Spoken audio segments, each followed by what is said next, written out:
Hi everyone, out here in the Florida Middle Grounds with Rob and headed down with Rob and his son Jackson, getting some summertime diving in with Jackson before he heads up to the University of Florida for college. And we're diving a spot here in 120 feet, so that's about 40 meters. The water temperature is 78 degrees, so nice and warm, very comfortable, 26 degrees Celsius. And I'm diving with the tournament gun that I won in the TBSE tournament with this dive team, with Rob's dive team, Cannonball Spearfishing, from 2 weeks ago. Now, I've already traded off this gun to my friend Jeff, who didn't have a short gun, or what we sometimes call like a dirty water gun or a less visibility gun. It's a lot shorter than my normal gun. It's about 45 inches as opposed to 58 inches, and the spears are a foot shorter than what I normally shoot. So wanted to give it a try, and Jeff let me give it a whirl. He let me trade it to him for a really nice 2-speed fishing reel. So you saw that on my roll in, and he was nice enough to make that deal with me because dollar-wise I end up winning. But it'll be nice that he has a gun that I won in a tournament, and he'll get to shoot it, and his daughter will get to shoot it. And I got a nice reel that he set me up with, and I do a lot of fishing with Jeff, so that's great too. So get into some action relatively quickly here, but I wanted to be sure I didn't lose any of Jeff's new spears, so I am shooting with a line on, and it does feel like I'm going down with a handgun in the Florida Middle Grounds compared to a long gun, but it still worked out just fine.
Okay, so we know the gun works and can kill fish. That's great. But yeah, it definitely is a big difference going from shooting the longer gun with the longer spears. The main reason you want a longer gun with longer spears is it can track further. It's a longer band pull. It's a more powerful shot, and it's for, you know, longer shots, bigger fish, so to speak. And why we'll use a smaller gun is if we're diving in challenging visibility and you don't need to have a gun that sticks out so far or to have as much power because you're shooting something very close to you. So sometimes during gag grouper season, if the visibility isn't great because it's such a short season, we're still going to go out and get them anyways and know we're just going to be shooting them in holes, under ledges, things like that. And that's when a shorter gun like this comes in handy. So it does have utility, but it's probably not the right gun for a guy my size on a dive like this. So I did just use it for the first dive.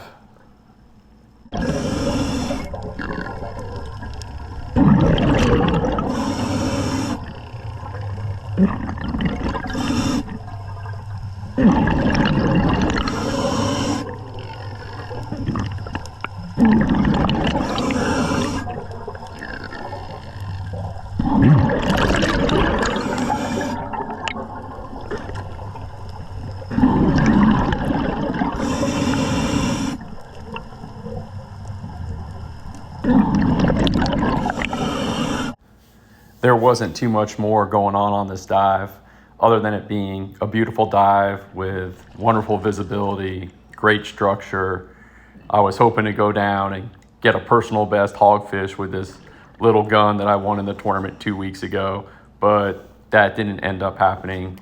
But I do see this lionfish, so I go ahead and decide it's time to head up. So I take the line off and go ahead and grab the lionfish and work my way back up.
So there's Jackson and Rob.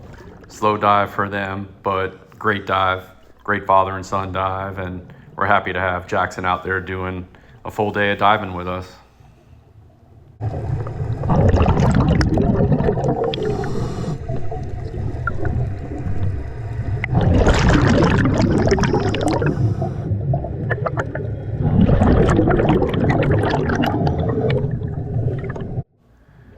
Just doing a little leak check there. Rob had an O-ring that was leaking.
Thing's a fish-killing machine.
We did have a little visit by the United States Coast Guard at the end of our day, so had a little fun with them and took some pictures during their vehicle safety inspection.